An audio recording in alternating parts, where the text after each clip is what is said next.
Good morning, students. I hope you all are very well and healthy.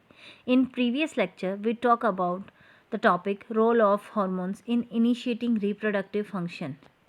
Today we are discuss how is the sex of the baby determined, boy or girl. Inside the fertilized egg or zygote is the instructions for determining the sex of the baby.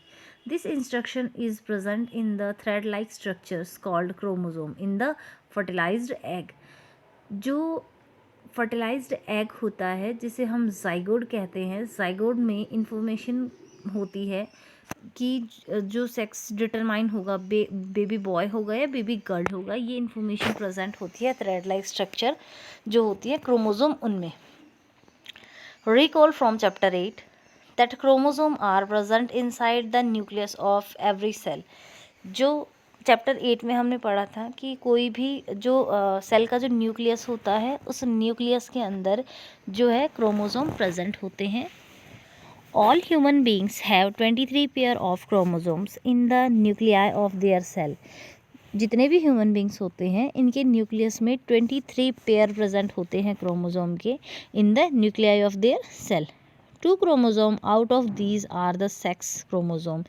इनमें से 2 chromosome जो होते हैं वो sex chromosome होते हैं named x and Y, जिनका नाम एक्स एंड वाई है. A female has 2 X chromosome while a male has 1 X and 1 Y chromosome. Male and female की अगर हम बात करें इस टॉपिक पे हमने पहले भी डिस्कशन किया था. जो सेक्स डिटर्मिनेशन हमने देखा था ह्यूमन बींग्स में, तो मेल जो होता है उसमें अगर टोटल क्रोमोसोम की बात करें तो टोटल क्रोमोसोम 46 होते हैं एंड अगर टोटल पेयर की बात करें तो 23 पेयर होते हैं. 2 क्रोमोसोम का सिंगल पेयर बनता है. इन फीमेल जो जो क्रोमोसोम होते हैं वो दोनों एक्स होते हैं एंड मेल के अंदर एक वाई क्रोमोसोम और एक सिंगल एक्स क्रोमोसोम होता है. A female has 2 X chromosomes while a male has 1 X and 1 Y chromosome. The gametes, egg and sperm have only one set of chromosomes. The unfertilized egg always has 1 X chromosome, but sperm are of 2 kinds. अगर हम बात करें gametes की तो egg जो होता है उसमें एक सिंगल एक्स क्रोमोसोम होता है और इसके अदर जो हम सेक्स डिटर्मिनेशन की बात कर रहे हैं टोटल 23 क्रोमोसोम होते हैं इसमें, जिसमें से सेक्स जो क्रोमोसोम होते हैं उसमें एक्स क्रोमोसोम प्रेजेंट होता है. लेकिन अगर हम स्पर्म की बात करें तो 2 टाइप के स्पर्म होते हैं. One kind has an X chromosome and the other kind of has a Y chromosome. जो स्पर्म्स जो होंगे वो 2 टाइप्स के होंगे. एक में एक एक्स क्रोमोसोम को कंटेन करता है, सेकंड वाला वाई क्रोमोसोम कंटेन करेगा. See figure 10.4. When a sperm containing X chromosome fertilise the egg, the zygote would have 2 X chromosome and develop into a female child. If the sperm contributes a Y chromosomes to the egg at fertilization, the zygote would develop into a male child. यहाँ पे देखिए, यहाँ पे जो अगर female जो होते हैं उनके जो एग होते हैं वो एक्स क्रोमोसोम ही कंटेन करते हैं क्योंकि फीमेल में एक्स क्रोमोसोम होते हैं. बट जो स्पर्म होते हैं जो कि मेल गैमेट्स होते हैं ये 2 टाइप्स के होते हैं. एक एक्स क्रोमोसोम कंटेन करेगा और एक वाई क्रोमोसोम कंटेन करेगा. अगर एग के साथ वाई क्रोमोसोम वाला स्पर्म फर्टिलाइज्ड होता है तो डेवलप होगा बॉय एंड अगर एग के साथ एक्स क्रोमोसोम वाला स्पर्म फर्टिलाइज्ड करता है, फर्टिलाइजेशन होता है तो डेवलपमेंट होता है गर्ल का. Now you know that the sex chromosome of the father determine the sex of an unborn baby. The belief that the mother is responsible for the sex of her baby is completely wrong and to blame her for this is totally unjustified. Mostly ये जो mother जो होती है उसको responsible माना जाता है जो है बेबी बॉय और गर्ल के लिए. बट एक्चुअल में जो फादर होते हैं वो रिस्पॉन्सिबल होते हैं इसके लिए, क्योंकि अगर स्पर्म एक्स एक्स जो क्रोमोसोम कंटेंट जिसने कर रखा है अगर उसका फर्टिलाइजेशन होगा तो बेबी चाइल्ड जो होगी वो गर्ल होगी, और अगर वाई क्रोमोसोम कंटेंट कर रखा है और उसका फर्टिलाइजेशन होता है एक्स से तो बेबी बॉय होता है। Next topic, hormones other than sex hormones. Sex hormones हमने देखे थे, जो टेस्टिस होती हैं वो टेस्टोस्टेरोन एंड ओवरी जो होगी वो एस्ट्रोजन हार्मोन का सिक्रेशन करते हैं जो कि सेकेंडरी सेक्सुअल कैरेक्टर को डेवलप करते हैं। Look at figure 10.3 again, the hormone secreted by the pituitary stimulate testis.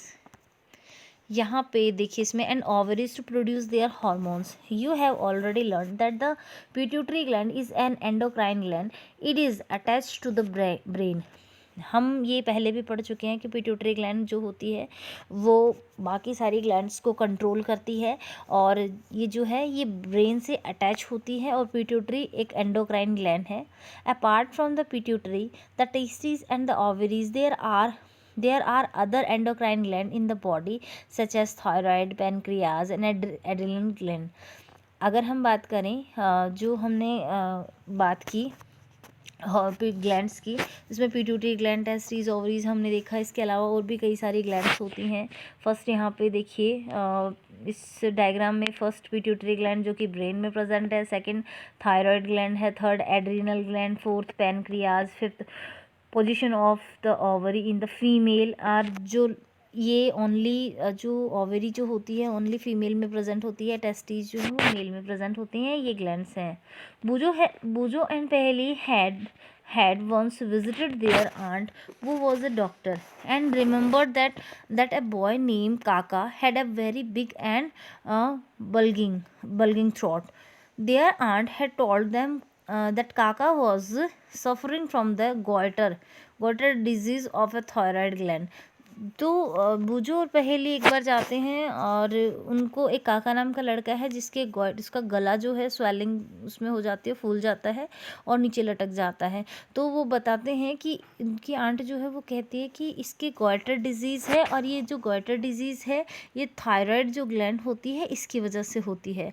जो थायराइड जो होता है ये थायराइड ग्लैंड हमारा जो थ्रोट होता है इसमें प्रेजेंट होती है और ये हार्मोन बनाती है थायरोक्सिन हार्मोन, और ये हार्मोन अगर किसी रीज़न से अगर कम बनता है तो जो गॉइटर डिजीज़ होती है, काका's thyroid gland was not producing the hormone thyroxine। Their aunt also told them that their uncle was suffering from diabetes because his pancreas was not producing the hormones insulin in sufficient quantities।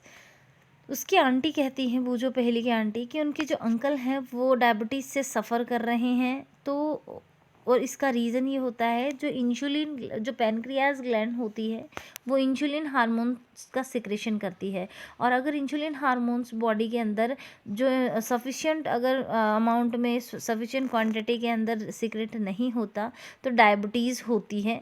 बूजो and Paheli then asked their aunt about the adrenal gland which are also shown in the chart hung on the wall of her clinic। The aunt told them the adrenal gland secretes hormones which maintain the correct salt balance in the blood। जो adrenal gland होती है ये blood के अंदर जो salt होता है इसको मेंटेन करती है, कंट्रोल करती है। Adrenal also produce the hormones adrenaline hormones, it help the body to adjust to stress when one is very energy embarrassed और वरीड। जब हम बहुत ज़्यादा टेंशन में होते हैं, बहुत ज़्यादा वरीड होते हैं या बहुत ज़्यादा डरे हुए होते हैं तो उस सिचुएशन को बैलेंस करने के लिए हार्मोन जो है वो काम करता है। Thyroid and adrenals secretes their hormones when they receive order from the pituitary through its hormones। जो थायराइड एंड एड्रिनल जो ग्लैंड्स होती हैं ये तब काम करती हैं जब जो पिट्यूटरी ग्लैंड है वो अपना सीक्रेशन हार्मोन्स रिलीज़ करती है ब्लड में, और ये ब्लड से जब इन तक इन्फॉर्मेशन पहुंचती है तब ये जो है उस इन्फॉर्मेशन के अकॉर्डिंग काम करती हैं या हार्मोन्स का सीक्रेशन करती हैं। Pituitary also secrets growth hormones which is necessary for the normal growth of a person. Pituitary gland कई सारे हार्मोन्स का सीक्रेशन करती है जिसमें से ग्रोथ हार्मोन भी है जो कि ग्रोथ के लिए जो है नेसेसरी होता है। तो आज के लिए जो टॉपिक है ये हमारे कंप्लीट हो चुके हैं। आज के लिए आपको जो होमवर्क है ये मैं आपको पीडीएफ फाइल में सेंड कर दूँगी। Thank you.